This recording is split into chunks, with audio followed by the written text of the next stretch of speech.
नमस्कार दोस्तों, स्वागत है फिर से एक नई वीडियो में। दोस्तों सुबह हमारा 9:30 बजे की क्लास में यूथ कंपटीशन का प्रैक्टिस सेट सॉल्व कराया जा रहा है। अब तक जो है 13 प्रैक्टिस सेट सॉल्व कर दिए गए हैं। आज का जो प्रैक्टिस सेट नंबर 14 है। इससे पहले का अगर आप वीडियो नहीं देखे हैं तो आपको डिस्क्रिप्शन में लिंक मिल जाएगा, आप वहां से जाके वीडियो को देख सकते हैं। ठीक दोस्तों, बात करें शाम 3 बजे हमारा RWA का प्रैक्टिस सेट सॉल्व कराया जा रहा है। RWA का प्रैक्टिस सेट सॉल्व कराया जा रहा है दोस्तों। अगर उस वीडियो को आप देखना चाहते हैं तो डिस्क्रिप्शन में आपको लिंक मिल जाएगा, आप उस वीडियो को देख सकते हैं। साथ ही साथ शाम 7:30 बजे आपका किरण पब्लिकेशन का प्रैक्टिस सेट सॉल्व कराया जा रहा है। उस वीडियो को भी आप देख सकते हैं प्ले लिस्ट में जाके। बात करें सभी PDF को आप डाउनलोड करना चाहते हैं, जितने भी प्रैक्टिस सेट कराए जा रहे हैं सभी का PDF आप डाउनलोड करना चाहते हैं तो डिस्क्रिप्शन में टेलीग्राम चैनल का लिंक दिया गया है, आप वहाँ से जाके PDF को डाउनलोड कर सकते हैं। अगर दोस्तों जो लिंक दिया गया है टेलीग्राम चैनल का अगर वह काम नहीं कर रहा है तो आप अपने टेलीग्राम चैनल में जाइए, वहाँ सर्च कीजिए टेस्ट वाला 223224। ठीक दोस्तों, तो वहाँ से आप PDF को डाउनलोड कर लीजिएगा। चलिए शुरू करते हैं दोस्तों प्रैक्टिस सेट नंबर 14 से प्रश्न। तो आज का पहला प्रश्न पूछा जा रहा है दोस्तों कि निम्नलिखित में से कौन सा जोड़ा जो है गलत बताया गया है। कौन सा जोड़ी जो है दोस्तों गलत बताई गई है। चलिए, पहला ऑप्शन है कि आपके सामने अकबर के शासनकाल में कौन सा यात्री आया था। अकबर के शासनकाल में राल्फ फिच आया था, बिल्कुल सही है। दारा सिकोह के शासनकाल में मनुची आया था, यह भी बात सही है। जहांगीर के शासनकाल में सर टॉमस रो भी आया था।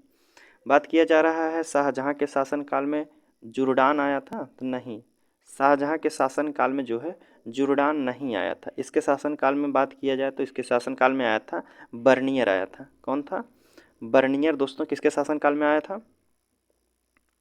यह आया था शाहजहां के शासनकाल में। तो ऑप्शन हमारा डी वाला सही होगा। चलिए अगला प्रश्न इसमें पूछा जा रहा है, कह रहा है कि भारत में पुर्तगाली साम्राज्य के संस्थापक का नाम बताइए। भारत में जो है पुर्तगाली साम्राज्य के संस्थापक कौन है दोस्तों? वास्को डिगामा है, या फिर पेद्रो अल्वारेज कैबर है, या फिर अल्फांसो दा अल्बुकर्क, या फिर सालाजार है। तो भारत में पुर्तगाली साम्राज्य के संस्थापक जो माने जाते हैं दोस्तों, यह आपके कौन है? यह है अल्फांसो दी अल्बुकर्क है। कौन है? Alfonso de Albuquerque. अगला प्रश्न है, तीसरा पूछा जा रहा है कि निम्नलिखित में से कौन सा एक सही कालक्रम अनुसार है दोस्तों। सही कालक्रम अनुसार बताना है दोस्तों। पहले कौन व्यक्ति थे? शंकराचार्य थे, उसके बाद रामानुज थे, या फिर चैतन्य थे। तो कौन सा ऑप्शन सही होगा इनमें? तो इसमें दोस्तों पहला ही ऑप्शन सही दिया गया। पहले शंकराचार्य थे, उसके बाद आए थे रामानुजा, फिर उनके बाद आए थे चैतन्य। चलिए चौथा प्रश्न है, चौथा वाला पूछा जा रहा है कि प्रसिद्ध बौद्ध विज्ञान अश्वघोष जो है किसके समकालीन था। जो प्रसिद्ध बौद्ध विद्वान था अश्वघोष, वह किसके समकालीन था? अशोक के, नागार्जुन के, कनिष्क के, हर्ष के शासनकाल में था। तो पूछा जा रहा है अश्वघोष की बात। तो अश्वघोष जो था दोस्तों यह कनिष्क के शासनकाल में समकालीन था।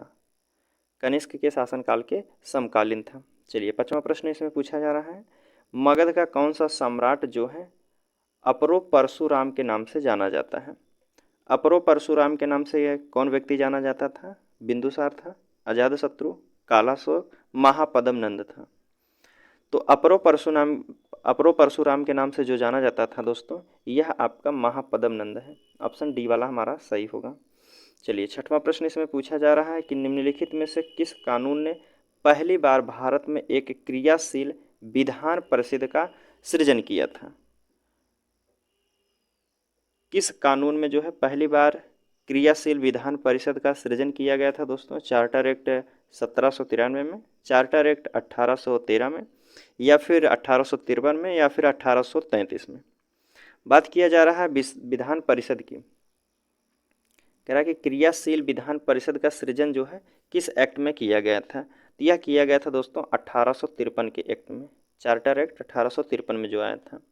चलिए अगला प्रश्न इसमें पूछा जा रहा है कि निम्नलिखित में से कौन सा जो है INA अधिकारी कैप्टन जो है PK सहगल और कैप्टन शाहनवाज खां तथा कैप्टन कैप्टन GS ढिल्लो के मुकदमे में उनके बचाव पक्ष में आए थे। इनके बचाव में कौन आए थे दोस्तों?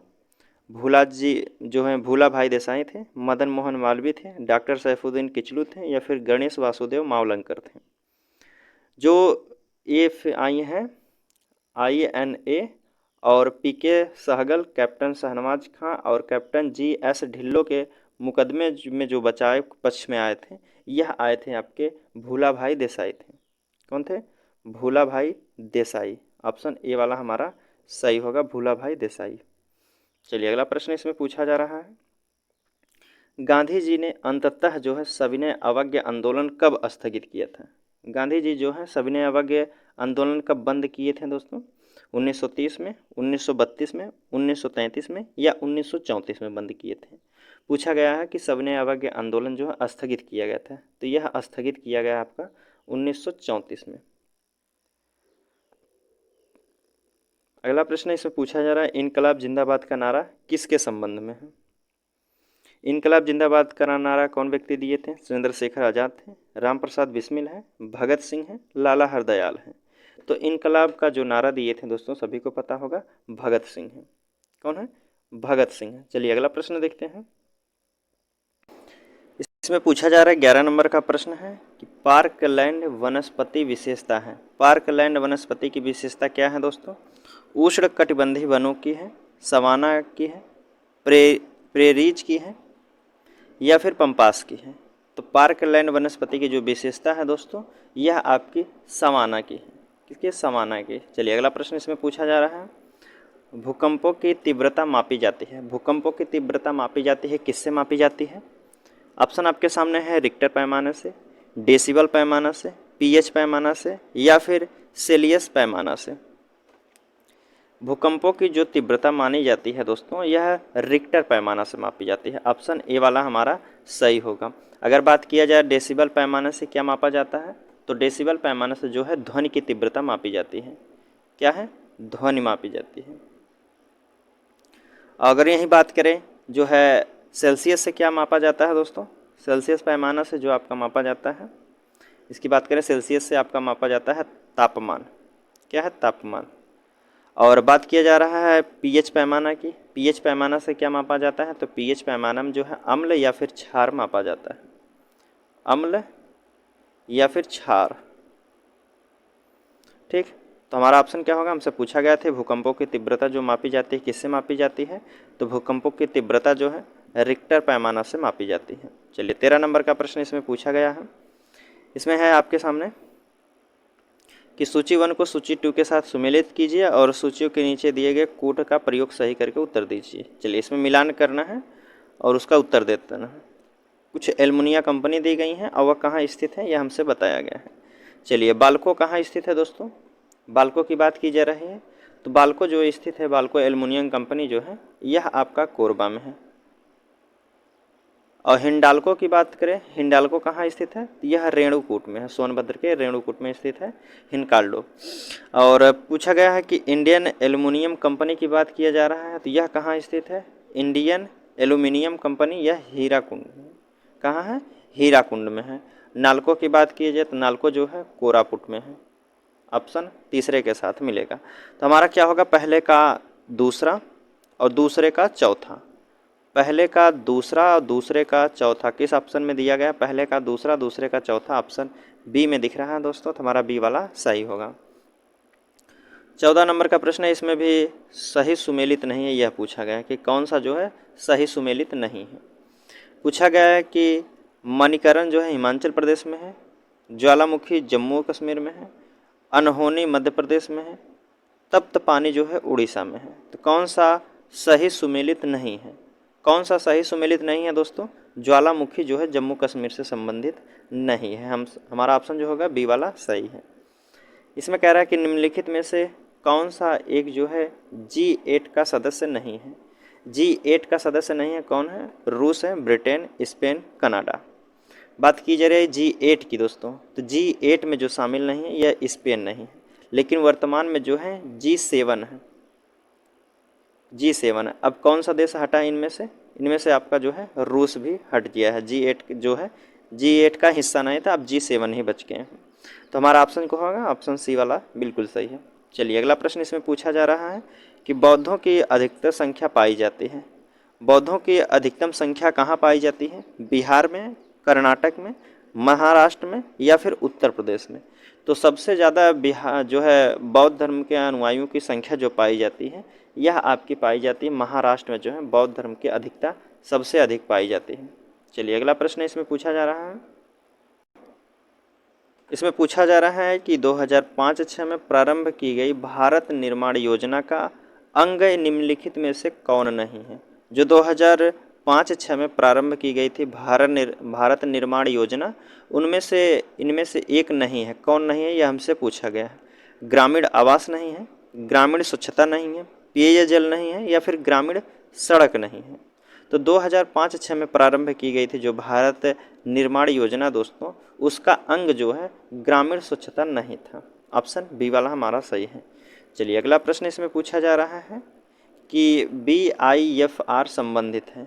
BIFR जो है किससे संबंधित है? तो BIRF की बात किया जाए दोस्तों तो यह रुग्ण औद्योगिक इकाइयों के पुनर्निर्माण से संबंधित है। बात किया जा रहा है, अगर इसके फुल फॉर्म की बात करें दोस्तों, इसका फुल फॉर्म होता है दोस्तों बोर्ड ऑफ इंडस्ट्रियल जो है इंडस्ट्रियल एंड जो है फाइनेंस रिकंस्ट्रक्शन होता है। क्या होता है? Board of industrial and finance reconstruction होता है। चलिए अगले प्रश्न की बात करते हैं 19 नंबर का। इसमें पूछा गया है कि मुद्रा एवं वित्तीय मामलों में सरकार का वित्तीय अभिकर्ता एवं सलाहकार कौन होता है? पूछा गया है मुद्रा एवं वित्तीय मामलों में जो है सरकार का वित्तीय अभिकर्ता एवं सलाहकार कौन होते हैं? नाबार्ड है, SBI है, RBI है या इनमें से कोई नहीं है? तो सरकार का जो वित्तीय अभिकर्ता एवं सलाहकार होता है दोस्तों, यह आपका है, कौन सा है, क्या होगा? यह RBI है। ऑप्शन सी वाला हमारा सही है। चलिए इसमें पूछा जा रहा है 21 नंबर का कि नगर पंचायत की वार्ड समिति के विषय से क्या संबंधित है?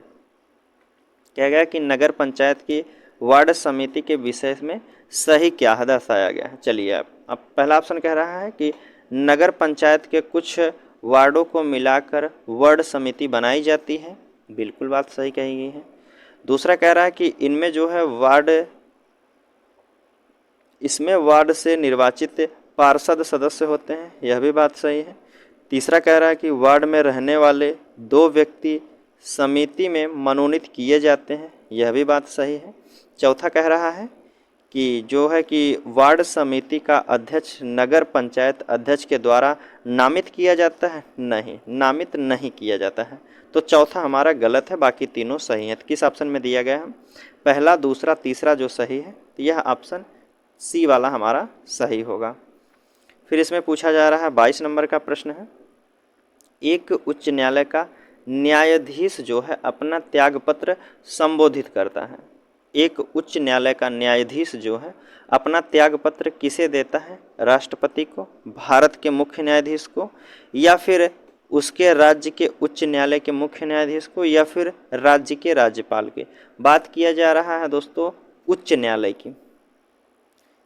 उच्च न्यायालय की बात किया जा रहा है तो उच्च न्यायालय के जो न्यायाधीश होते हैं वह किसको अपना त्यागपत्र देते हैं? तो यह देते हैं आपके राष्ट्रपति को देते हैं। ऑप्शन ए हमारा सही होगा। 23 नंबर का पूछा जा रहा है कि लोकसभा और राज्यसभा में गणपूर्ति की संख्या कितनी है? कोरम की संख्या कितनी है? 1/5 है, 1/6 है, 1/10 है या 1/8 है? तो लोकसभा और राज्यसभा में जो गणपूर्ति की संख्या होती है दोस्तों, यह 1/10 होती है। इससे कम व्यक्ति नहीं रह सकते हैं, तभी सदन चलेगा। चलिए अगला प्रश्न है, इसमें पूछा जा रहा है 24 नंबर का कि निम्नलिखित में से भारत में जो है मौलिक कर्तव्य कौन से हैं? भारत में मौलिक कर्तव्य कौन है दोस्तों, यह हमसे पूछा गया है। न्यायपालिका से कार्यपालिका का पृथक्करण है यह? नहीं दोस्तों, यह नहीं है मौलिक कर्तव्य में शामिल।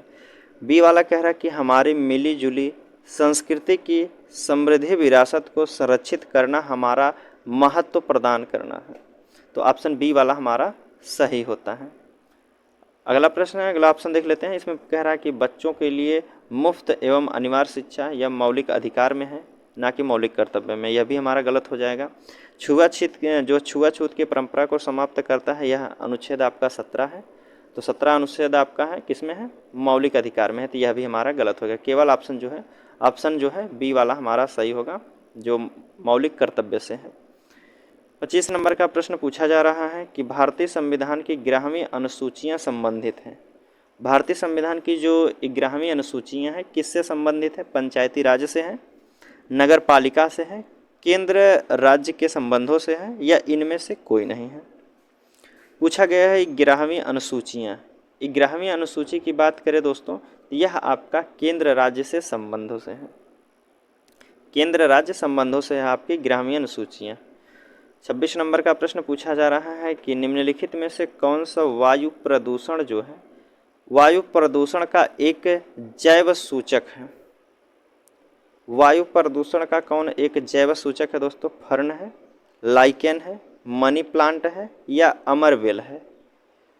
तो वायु प्रदूषण का जो सूचक होता है दोस्तों, यह कौन है, यह आपका है दोस्तों लाइकेन। ऑप्शन बी वाला हमारा सही होगा। अगला प्रश्न इसमें पूछा जा रहा है कि लार निम्नलिखित में से किसके पाचन में सहयोग करती है। लार जो होती है यह किसके पाचन में सहयोग करती है दोस्तों, स्टार्च के, प्रोटीन के, रेशे से, या फिर वसा को जो है सहयोगी करती है। लार जो है पाचन में सहयोग करती है दोस्तों स्टार्च के, किसके, स्टार्च के। ऑप्शन ए वाला हमारा सही होगा। अगला प्रश्न है दोस्तों, इसमें पूछा जा रहा है कि निम्नलिखित में से जो है किसके निर्माण में फिनाल का उपयोग होता है। फिनाल का उपयोग किसके निर्माण में किया जाता है दोस्तों, फिनाल का जो उपयोग किया जाता है यह आपका किया जाता है बैकेलाइट में उपयोग। किसमें किया जाता है, बैकेलाइट में उपयोग किया जाता है फिनाल का।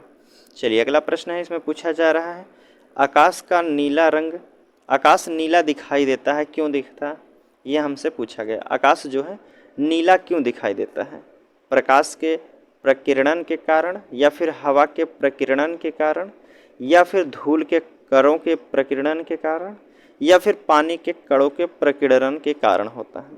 तो आकाश जो नीला दिखाई देता है दोस्तों, यह आपका होगा प्रकाश के प्रकीर्णन के कारण जो है आकाश नीला दिखाई देता है। तो ऑप्शन ए वाला हमारा सही होगा। चलिए आप अगले प्रश्न की बात करते हैं।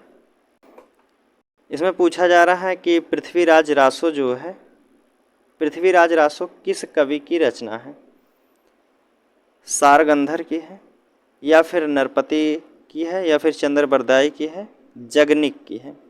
तो पृथ्वीराज रासो जो है दोस्तों किसकी रचना है, यह है आपकी चंद्रबरदाई की। ऑप्शन सी हमारा होगा, पृथ्वीराज रासो जो है चंद्रबरदाई की रचना है। फिर इसमें पूछा जा रहा है 37 नंबर का, लोहा मानना मुहावरे का अर्थ क्या होता है। लोहा मानना मुहावरे का अर्थ क्या होता है, ऑप्शन आपके सामने है, पराजय स्वीकार करना, बुद्धिमान होना, श्रेष्ठता जो है श्रेष्ठता स्वीकार करना, शक्तिशाली बनना। लोहा मानना अर्थात मुहावरे का जो सही अर्थ होता है दोस्तों, श्रेष्ठता जो है स्वीकार करना, श्रेष्ठता स्वीकार करना। ऑप्शन सी हमारा सही होगा। चलिए अगला प्रश्न इसमें पूछा जा रहा है 38 नंबर का, निम्नलिखित प्रश्न में 4 विकल्पों में से उस विकल्प का चयन करें जो सही संधि विच्छेद वाला है। सही संधि विच्छेद वाला क्या, धर्मात्मा की संधि विच्छेद पूछा गया है। धर्मात्मा का संधि विच्छेद क्या होता है दोस्तों, सभी को पता होगा, क्या है, धर्म प्लस आत्मा जो है धर्मात्मा का संधि विच्छेद होता है। ऑप्शन बी वाला हमारा सही होगा। चलिए अगला प्रश्न देख लेते हैं। 39 नंबर का पूछा जा रहा है, इसमें है कि आप निःसंकोच चले जाओ, इस वाक्य में त्रुटि सुधारने के लिए निम्नलिखित में से सही वाक्य छांटिए। आप जो है निःसंकोच चले जाइए, आप का शब्द का उपयोग किया जा रहा है, मतलब सम्मान शब्द उसको लगाना है। इसमें कह रहा है कि तुम निःसंकोच चले जाइए, गलत हो जाएगा। आप निःसंकोच चला जाओ, यह भी गलत है। कह रहा है कि आप निःसंकोच चले जाइए, यही हमारा सही होगा। कौन सा ऑप्शन में दिया गया, तो ऑप्शन तीसरे में है कि आप निःसंकोच जो है चले जाइए। चलिए अगला प्रश्न बात कर लेते हैं। इसमें 40 नंबर का प्रश्न पूछा जा रहा है, आंखों के सामने घटित घटना पर विश्वास तो करना ही होगा। इसमें पूछा गया कि आंखों के सामने घटित घटना को एक शब्द में क्या कहते हैं। आँखों के सामने जो घटित घटना होती है उसके लिए एक शब्द में क्या प्रयोग किया जाता है? प्रत्यक्ष, प्रवचन, प्रारूपतः, प्रत्येक किया जाता है। आँखों के सामने जो घटित घटना होती है उसे प्रत्यक्ष कहा जाता है। ऑप्शन ए वाला हमारा सही होगा। चलिए अगले प्रश्न की बात कर लेते हैं। इसमें 51 नंबर का प्रश्न पूछा जा रहा है कि निम्नलिखित में से किस शहर में जो है सेंट्रल फुटवियर ट्रेनिंग इंस्टीट्यूट स्थित है? जो सेंट्रल फुटवियर ट्रेनिंग इंस्टीट्यूट स्थित है दोस्तों, कहाँ स्थित है? कानपुर में है, लखनऊ में है, आगरा में है, नोएडा में है। पूछा गया है कि सेंट्रल फुटवियर ट्रेनिंग इंस्टीट्यूट आपका जो स्थित है यह आपके आगरा शहर में स्थित है। ऑप्शन सी वाला हमारा सही होगा। अगला प्रश्न है, इसमें पूछा जा रहा है विश्व जनसंख्या दिवस कब मनाया जाता है? विश्व जनसंख्या दिवस कब मनाया जाता है? 21 जुलाई को, 27 जुलाई को, 11 जुलाई को या फिर 27 अगस्त को मनाया जाता है? पूछा गया है विश्व जनसंख्या दिवस जो है 11 जुलाई को मनाया जाता है। ऑप्शन सी वाला हमारा सही होगा। अगला प्रश्न इसमें पूछा गया है कि भारत में जो है नृत्य, नाटक और संगीत के विकास को जो है बढ़ावा देने के लिए निम्नलिखित में से कौन अकादमी जिम्मेदार है? कौन अकादमी जिम्मेदार है दोस्तों? ललित कला अकादमी, साहित्य अकादमी, राष्ट्रीय नाटक स्कूल अकादमी या फिर संगीत अकादमी? पूछा गया है कि भारत में जो है नृत्य, नाटक और संगीत के विषय को बढ़ावा देने के लिए कौन सी अकादमी जिम्मेदार है? तो संगीत और नाटक के बढ़ावा देने के लिए जो अकादमी आपके जिम्मेदार है यह संगीत अकादमी है। ऑप्शन डी वाला हमारा सही होगा। 54 नंबर का प्रश्न पूछा जा रहा है कि निम्नलिखित में से कौन सा विकल्प मीथेन के उत्सर्जन का स्रोत नहीं है? मीथेन के उत्सर्जन का स्रोत नहीं है। मोटर वाहन है, पशुधन है, धान के खेत हैं, गन्ने के खेत हैं। पूछा गया है मीथेन के जो है उत्सर्जन का स्रोत नहीं है, तो मीथेन का उत्सर्जन का जो स्रोत नहीं है यह मोटर वाहन है। ऑप्शन ए वाला सही होगा। फिर अगला प्रश्न इसमें पूछा जा रहा है निम्नलिखित में से कौन वर्तमान में विश्व बैंक के अध्यक्ष हैं? पूछा गया है कि निम्नलिखित में से कौन वर्तमान में जो है विश्व बैंक के अध्यक्ष हैं?